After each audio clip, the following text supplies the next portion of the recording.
आज की क्लास में हम स्टार्ट करेंगे +1 की यूनिट नंबर 6 मींस ग्रेविटेशन। सबसे पहले हम देखते हैं उन साइंटिस्टों के बारे में जिन्होंने ग्रेविटेशन के अंदर अपना कोई ना कोई कंट्रीब्यूशन दिया है। तो सबसे पहले जियोसेंट्रिक थ्योरी, जियोसेंट्रिक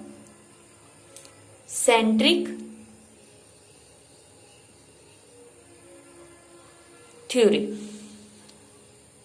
यहां पे जियो का मीनिंग होता है अर्थ, सेंट्रिक का मीनिंग होता है सेंटर में।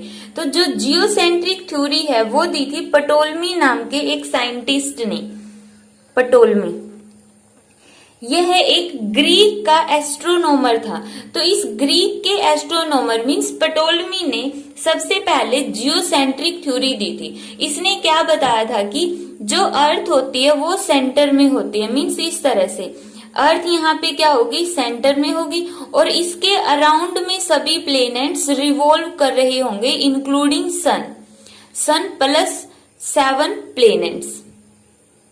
7 या उस टाइम पे जितने भी प्लेनेट्स पता थे, इसने ये नहीं बोला था कि 7 प्लेनेट है क्योंकि उस टाइम पे सभी प्लेनेट्स का नहीं पता होता था।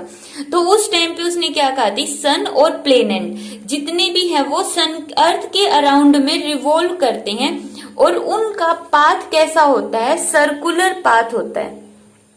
सर्कुलर पाथ होता है मीन्स वो एक कंप्लीट सर्कल में रिवॉल्व करते हैं और इस सर्कुलर पाथ को उसने नाम दिया था एपीसाइकल, एपीसाइकल्स।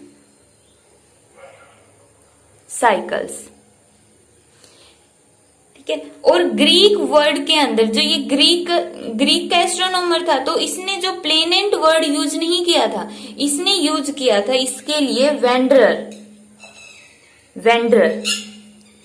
वेंडरर का मीनिंग होता है प्लेनेट। ग्रीक लैंग्वेज के अंदर प्लेनेट को हम बोलते हैं वेंडरर। तो सबसे पहले जो ग्रेविटेशन के अंदर अपना कंट्रीब्यूशन दिया था वो पटोलमी ने दिया था। उसने किस चीज के थ्रू दिया था, जियोसेंट्रिक थ्योरी के अकॉर्डिंग। उसने बताया था कि अर्थ है वो फिक्स होती है, अर्थ मूव नहीं कर रही है, अर्थ फिक्स है और सन और बाकी प्लेनेट्स अर्थ के अराउंड में एक सर्कुलर पाथ में रिवॉल्व करते हैं और उन सर्कुलर पाथ्स को हम बोलते हैं epicycles. Next I heliocentric theory. Helio का मीनिंग होता है सन, सेंट्रिक का मीनिंग होगा सेंटर में। सबसे पहले आर्यभट्ट आया, आर्यभट्ट जो कब बोर्न हुआ था, 476 एडी के अंदर। एडी का मीनिंग होता है after the death of Isa Masih. तो यहाँ पे जो आर्यभट्ट है उसने सबसे पहले इस बारे में बताया था कि अर्थ भी मूव कर रही है। आर्यभट्ट ने सबसे पहले क्या बताया था कि अर्थ मूव कर रही है और वो अपनी एक्सिस का कंप्लीट राउंड 24 आवर के अंदर कंप्लीट करती है और इसी की वजह से डे और नाइट बनते हैं। तो सबसे पहले उसने इस चीज के बारे में अपने व्यूज रखे थे, बट उसने कोई कमिटमेंट नहीं किया था, इसलिए इसको कोई भी पनिशमेंट वगैरह भी नहीं मिले। इसने सिर्फ अपना ओपिनियन रखा था कि अर्थ मूव कर रही है अपनी एक्सिस पर 24 आवर्स में, जिसकी वजह से डे और नाइट बनते हैं। उसके बाद कोपरनिकस आया, सेकंड नंबर पे आया निकोलस कोपरनिकस 14th सेंचुरी में, जिसका जन्म हुआ था 1473 में और डेथ हुई थी 1543 के अंदर। इसने क्या बोला कि इसने अपनी एक थ्योरी दे दी और उस थ्योरी में इसने कहा कि अर्थ है वो मूव कर रही है, अर्थ मूव कर रही है और सन क्या है, फिक्स है। मीन्स सन रेस्ट में है और सन के अराउंड में सभी प्लेनेट्स मूव कर रहे हैं। बट इसने जैसे ही थ्योरी दी, इसकी थ्योरी पब्लिश हुई, लोगों ने पढ़ी, तो इसकी वजह से जो चर्च थी उसने इसको पनिश किया और पनिश करने के लिए इसको क्या किया, कोपरनिकस को जिंदा जला दिया था। तो ये था कोपरनिकस के बारे में। कोपरनिकस ने सबसे पहले हेलियोसेंट्रिक थ्योरी को पब्लिकली पब्लिश कर दिया था। उसके बाद बहुत सारे साइंटिस्ट आए और धीरे धीरे करके ये बात है वो प्रूफ हो गई कि सन रेस्ट में है और अर्थ मूव कर रही है। अब पॉइंट रहता है कि क्या अर्थ के अराउंड में जो प्लेनेट रिवॉल्व करते हैं वो सर्कल में, कंप्लीट सर्कल में रिवॉल्व करते हैं। तो इसके बारे में सबसे पहले एक डेनिश एस्ट्रोनॉमर था, टाइचो ब्राहे। टाइचो ब्राहे जो डेनिश का एस्ट्रोनॉमर था, उसने सबसे पहले एक मेजरमेंट की थी। और किसके साथ मिलकर मेजरमेंट की थी, या फिर उसके जैसे टाइको ब्राहे ने सबसे पहले ये बताया था कि जो प्लेनेट्स होते हैं सन के अराउंड में रिवॉल्व करेंगे, वो सर्कल में रिवॉल्व नहीं करते हैं। सर्कल में रिवॉल्व नहीं करेंगे, वो कैसे रिवॉल्व करेंगे, इलिप्टिकल पाथ में, इलिप्टिकल पाथ में रिवॉल्व करते हैं, इलिप्टिकल पाथ में रिवॉल्व करेंगे। सबसे पहले किसने बताया था, टाइको ब्राहे ने।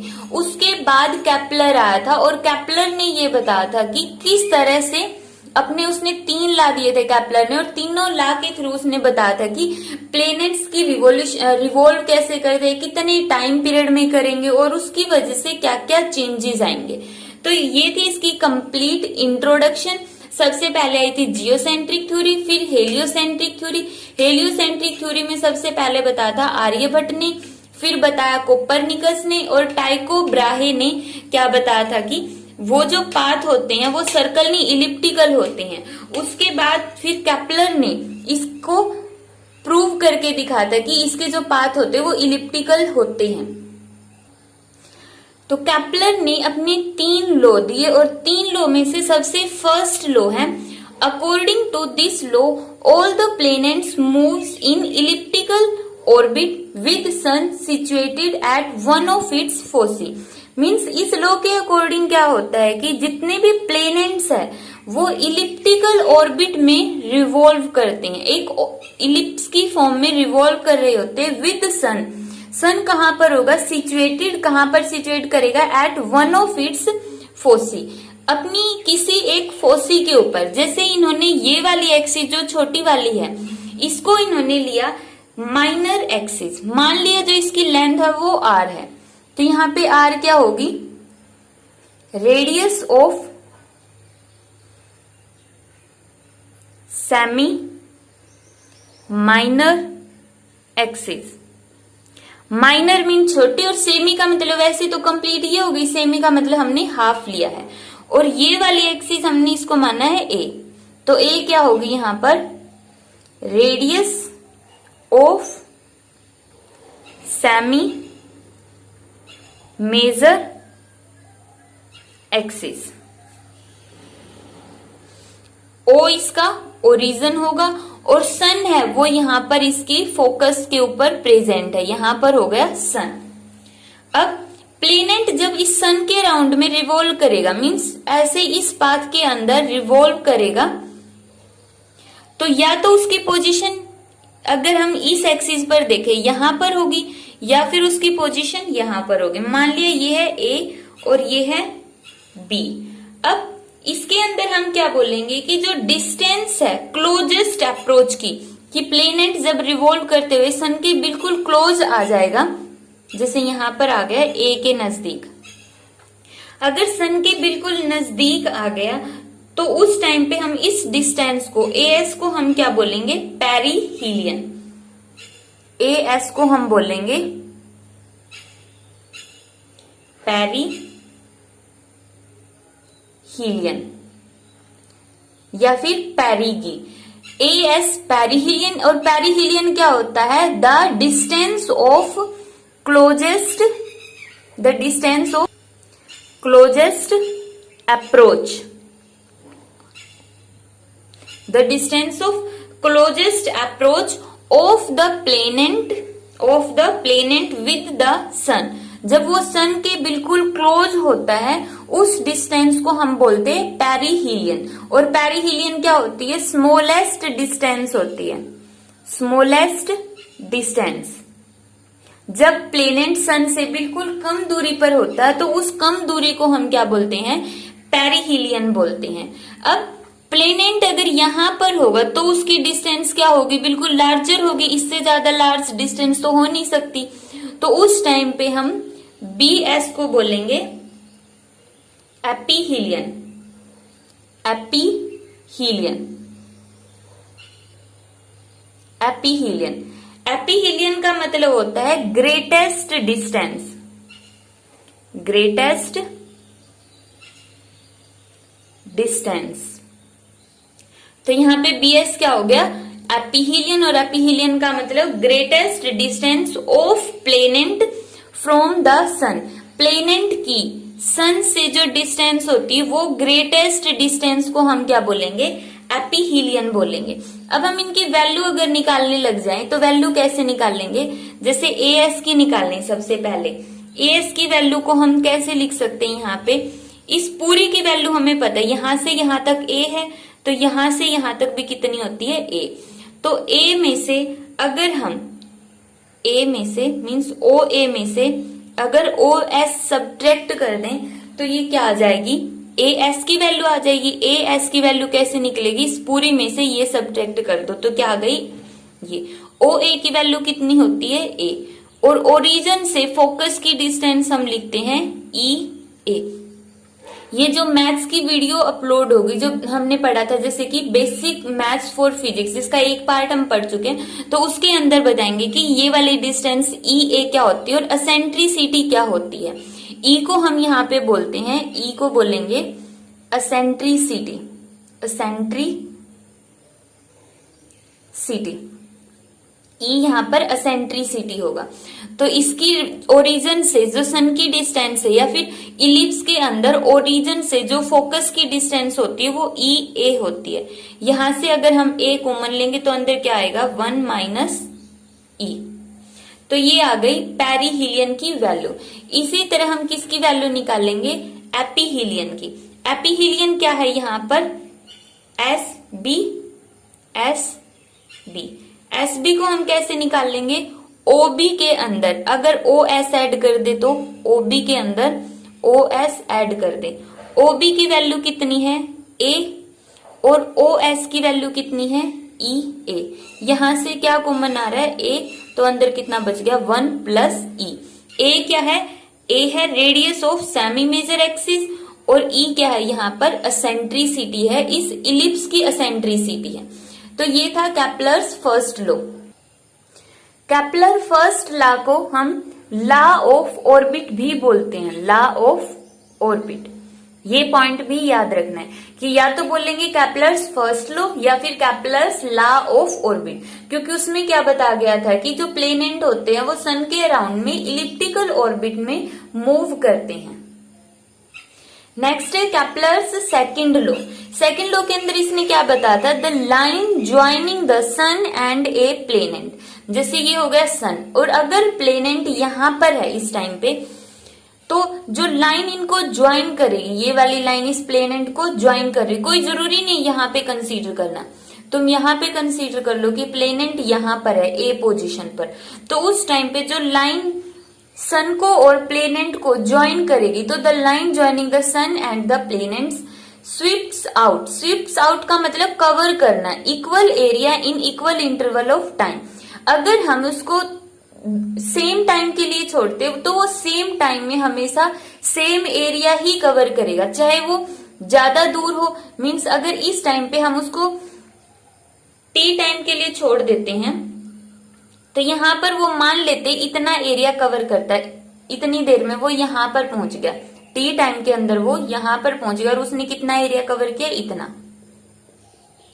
ठीक है, तो यहां पर तो वो प्लेनेट सन से दूर था, जब ये सन के घूम कर इस तरह से यहां पर आ जाएगा, नजदीक आ जाएगा, तो उस टाइम पे भी वो इतना ही सेम एरिया ही कवर करेगा। अगर हम उसको टी टाइम के लिए ऑब्जर्व करें तो यहाँ पे उसका एरिया क्या हो जाएगा, ज्यादा होना पड़ेगा, क्योंकि यहाँ पर तो एरिया की लेंथ ज्यादा है, तो यहाँ पे उसकी विड्थ ज्यादा करनी पड़ेगी ताकि टोटल एरिया क्या हो जाए, सेम हो जाए। तो यहाँ पर भी टोटल एरिया क्या रहेगा, सेम रहेगा जितना उसने यहां पर ट्रेवल किया था, अगर टाइम सेम है। तो केपलर का सेकंड लॉ यही बोलता है कि सन को और प्लेनेट को ज्वाइन करने वाली लाइन हमेशा इक्वल एरिया कवर करती है इन इक्वल इंटरवल ऑफ टाइम, और इसी को हम क्या बोलते हैं, एरियल वेलोसिटी। एरियल वेलोसिटी का मतलब एरिया डिवाइड बाय टाइम हमेशा ही क्या रहेगा, कांस्टेंट। अगर इसका एरिया हमने A1 माना है, टाइम T1 माना, तो इसका एरिया कितना होगा, अगर इसका एरिया हमने A1 मान लिया T1 टाइम में, और इसका एरिया हमने A2 मान लिया T2 टाइम में, तो A1 by T1 is equal to होना चाहिए A2 बाई T2। तो इसकी जो और में लिख सकते हैं कि इसकी दूसरी डेफिनेशन क्या होगी, एरियल वेलोसिटी इज कांस्टेंट, या फिर जो ऊपर वाली डेफिनेशन है उसका मीनिंग ही ये है कि एरियल वेलोसिटी इज कांस्टेंट। अब हम इसको प्रूव करके दिखाते हैं कि किस तरह से कांस्टेंट होगी। एरियल वेलोसिटी क्या होगी, D A by D T. अब यहाँ पीछे तो हमने पढ़ा था कि areal velocity A by T होती है, डी ए क्या लिया है, अगर हम स्मॉल एरिया कंसीडर करें तो उसके लिए हमने डी ए ले लिया और स्मॉल टाइम के लिए डी टी ले लिया। तो अगर हम इस फिगर को थोड़ा सा ध्यान से देखेंगे तो ये इस टाइप का एक फिगर बनता है, इस टाइप का। यहाँ पे ये स्ट्रेट नहीं है, इस फॉर्म में है, ठीक है। अगर हम यहाँ से एक परपेंडिकुलर नीचे की तरफ ड्रॉ करें तो ये क्या हो गया, अब देखो ये वाले पॉइंट तो बिल्कुल नजदीक है, अप्रोक्सीमेट हम इसको क्या बोल सकते हैं कि ये ट्रायंगल बन गई, अप्रोक्सीमेट है ये, एग्जैक्ट इस तरह से बनेगी। और यहाँ पर जो ये वाला एंगल होगा उसको हमने मान लिया थीटा, तो उस टाइम पे हमें ये निकालना पड़ेगा, लेकिन हम यहाँ पे अप्रोक्सीमेट ले सकते हैं कि इसको हमने यहाँ से परपेंडिकुलर कर दिया, तो यहाँ से हम इसको अब सोल्व कर सकते हैं। जो ये वाली डिस्टेंस है इसको मान लो r है, r। अब अगर हम इस पोर्शन को देखें, मान लिया कि ये जो टाइम पीरियड है वो dt है, तो dt टाइम पीरियड में उसने यहां से जो पाथ ट्रेवल किया वो v वेलोसिटी के साथ ट्रेवल किया। अब डिस्टेंस का फॉर्मूला क्या होता है, speed into time, speed into time. Speed कितनी है उसके यहां से प्लेनेट की मूव करते हुए v, टाइम कितना लिया उसने इस पॉइंट से इस पॉइंट तक जाने में dt, तो उसने यहां से यहां तक जाने में कितनी डिस्टेंस ट्रेवल कर दी, v dt। अब ये हमारे पास एक ट्रायंगल बन गई जिसकी एक साइड है r और जिसका परपेंडिकुलर है v dt। तो ट्रायंगल का एरिया कितना होता है, d by D t as it is.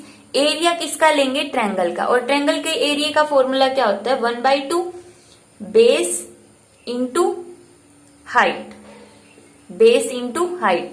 यहाँ पे बेस कितना है r और हाइट कितनी है v dt। अब यहां से जो कॉमन निकल रहा है उसको कॉमन निकाल लेंगे, कॉमन निकालने की भी जरूरत नहीं, dt से यहाँ पे क्या हो गया, dt कैंसल हो गया, तो अंदर कितना बचता है, यहां पे आएगा 2, ठीक है। तो यहां से देखो r और v, r भी इसमें क्या रहेगा, कांस्टेंट, और इसके अंदर v भी क्या रहेगी, अप्रोक्सीमेट कांस्टेंट। तो r v को हमने बाहर लिया तो dt से ये डेरिवेटिव से ये वाला dt कैंसल, तो कितना बच गया, आर वी बाई 2। अब इसको m से मल्टीप्लाई कर दो और m से डिवाइड कर दो। यहाँ पे ये फॉर्मूला क्या बनता है, एम वी आर। देखो M V R, mass into velocity क्या होती है, लीनियर मोमेंटम, और आर आर ये किसका फॉर्मूला बन गया, एंगुलर मोमेंटम का। एंगुलर मोमेंटम का फॉर्मूला क्या होता है, linear momentum multiply by distance. तो इसको हम लिखेंगे L divide by twice of M. यहाँ पे सिंपली ये वाला स्टेप दोबारा देख लो, D A by D T. यहाँ पे ए को हमने क्या लिखा, ट्रायंगल का एरिया जो कि इसके इक्वल होता है 1/2, बेस का मीनिंग आर और हाइट का मीनिंग वी डी टी। यहाँ से जो डेरिवेटिव है वो टी का है, तो यहाँ से क्या हो जाएगा, डी टी से डी टी कैंसल हो गया, तो कितना बच गया, r v m divide by twice of m. तो कितना आया यहाँ पे, एल डिवाइड बाई 2m आ गया, और एल क्या है यहाँ पर, एंगुलर मोमेंटम, और 2m यहाँ पे m क्या है, मास। अब हमें ये प्रूव करके दिखाना है कि जो D A by D T होगा वो कांस्टेंट होगा। कांस्टेंट होने के लिए देखो, मास ऑफ प्लेनेट ये तो कांस्टेंट है, एक प्लेनेट लेंगे तो उसका मास तो कांस्टेंट रहेगा। अब हमें प्रूव करना है कि जो ये एंगुलर मोमेंटम है वो कांस्टेंट हो। एंगुलर मोमेंटम को कांस्टेंट करने के लिए हम क्या देखेंगे कि यहाँ पर जो ये सन है और जो प्लेनेट है उनके बीच में एक फोर्स लग रहा है, जिसकी वजह से ये जो प्लेनेट है वो सन की तरफ अट्रैक्ट होते हुए ऐसे मूव कर रहा है, ग्रेविटेशनल फोर्स जिसको हम बोलते हैं। तो फोर्स की डायरेक्शन हो गई इस तरह से, ये वाली हो गई फोर्स की डायरेक्शन। सेंट्रीपिटल फोर्स लगा रहा है सन इसके ऊपर, यहाँ पे जो प्लेनेट है सन प्लेनेट पर सेंट्रीपिटल फोर्स लगा रहा है। आर क्या है इनके बीच की डिस्टेंस, जिसकी डायरेक्शन होगी इस तरफ, initial position to final position. तो यहाँ पे टॉर्क देखो, क्योंकि जब भी कोई चीज सर्कल में रोटेट करती है वहां पर हम फोर्स की बजाय क्या लेते हैं, टॉर्क। टॉर्क की डेफिनेशन क्या होती है, turning effect of force, turning effect of force. अगर फोर्स बोले वो तो ये हो गया जो किसी भी चीज को स्ट्रेट मूव करता है, और टॉर्क का मतलब जो उस चीज को रोटेट कर देता है, तो टर्न कर देता है, रोटेट कर देता है। तो टर्निंग इफेक्ट ऑफ फोर्स को हम क्या बोलेंगे, टॉर्क। टॉर्क का फॉर्मूला होता है r cross f. Cross product खोलेंगे तो r f sine theta, r f sine theta कितना होगा, फोर्स की डायरेक्शन ये है और फोर्स की डायरेक्शन ये है और आर की डायरेक्शन ये, तो दोनों में एंगल कितना हो गया 180 डिग्री। साइन 180 डिग्री 0, तो यहां से टॉर्क कितना आ गया, 0 आ गया।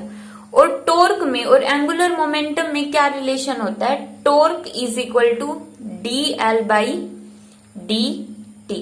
जो टॉर्क होता है वो होता है एंगुलर मोमेंटम का derivative with respect to time. ये फॉर्मूला लर्न करना है कि टॉर्क का फॉर्मूला क्या होता है, एंगुलर मोमेंटम का डेरिवेटिव। अब यहां से देखो टॉर्क को हमने 0 पुट कर दिया, 0। किसी भी चीज का डेरिवेटिव 0 कब होता है, जब वो टर्म क्या होगी, कांस्टेंट होगी। तो यहां से हमें पता चल गया L क्या है, कांस्टेंट है। तो d A by D t is equal to L divide by 2m। L यहां पर क्या रहेगा, कांस्टेंट, और नीचे 2 भी कांस्टेंट और मास भी क्या है, कांस्टेंट। तो d A by D T क्या हो गया यहाँ पर, constant. D A by D t is constant. तो ये था केपलर का सेकंड लॉ। जो केपलर का सेकंड लॉ है वो law of conservation of angular momentum पर वर्क करता है, angular momentum, law of conservation of angular momentum पर ये वर्क करेगा। नेक्स्ट है Kepler's third law. Kepler third law का दूसरा नाम है लॉ ऑफ पीरियड। इसके अकॉर्डिंग क्या होता है, द स्क्वायर ऑफ टाइम, क्या होगा, square of time for a planet to complete 1 revolution around the सन।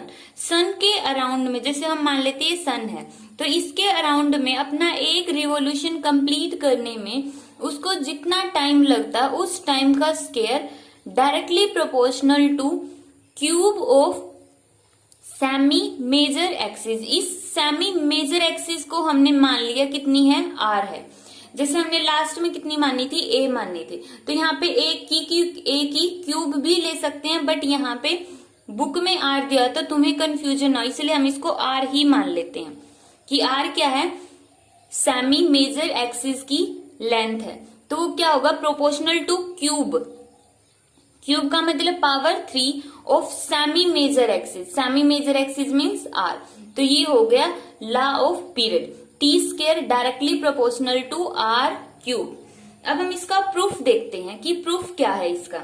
इसको प्रूव करने के लिए हम कंसीडर कर लेते हैं कि सन के अराउंड में जो प्लेनेट रिवॉल्व कर रहे हैं वो सर्कुलर पाथ में रिवॉल्व कर रहे हैं। अब है तो इलिप्टिकल, फिर हमने सर्कुलर क्यों माना है, ताकि जो कैलकुलेशन है वो थोड़ी सी आसान हो जाए, उसको एक्सप्लेन करना थोड़ा सा इजी हो जाए।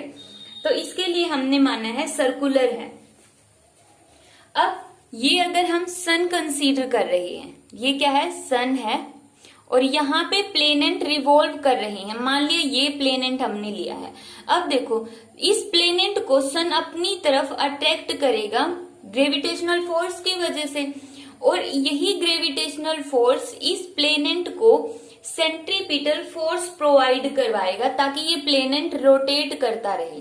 ठीक है, तो सन ने प्लेनेट को अपनी तरफ खींचा ड्यू टू सेंट्रीपिटल फोर्स, यानी due to gravitational force.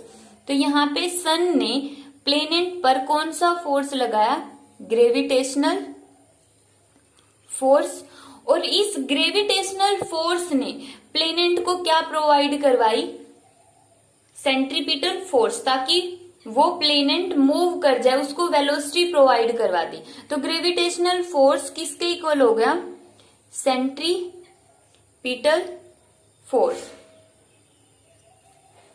Gravitational force का फॉर्मूला क्या होता है? Gm/r²।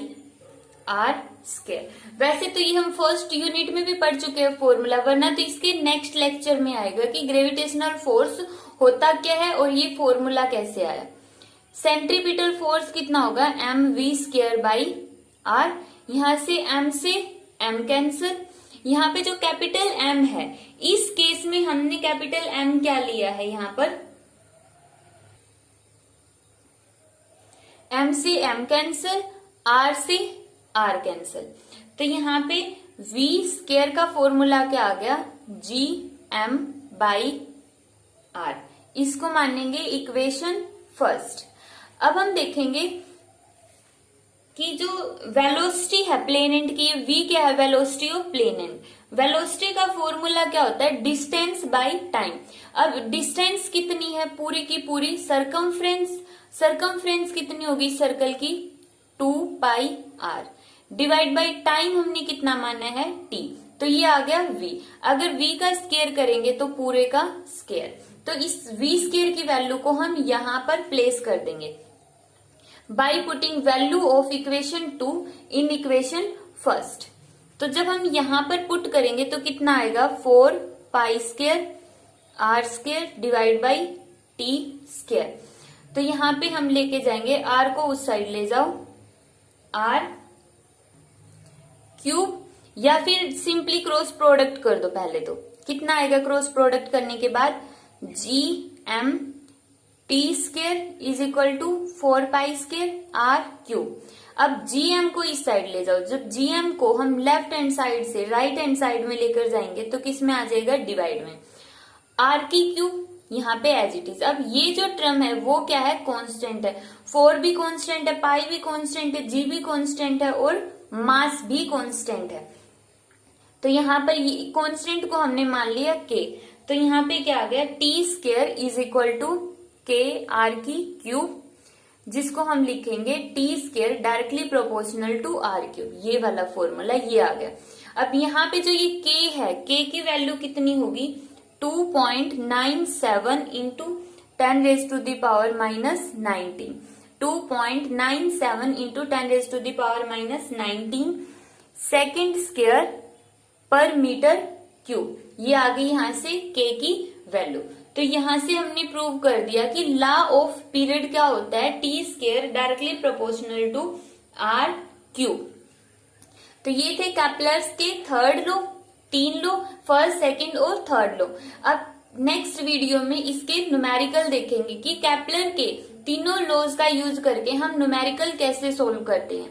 और जो कैप्लर के फर्स्ट लॉ के अंदर हमने एसेंट्रिसिटी पढ़ी थी, वो मैथ्स वाले पार्ट में मिलेगी कि बेसिक मैथ्स फॉर फिजिक्स।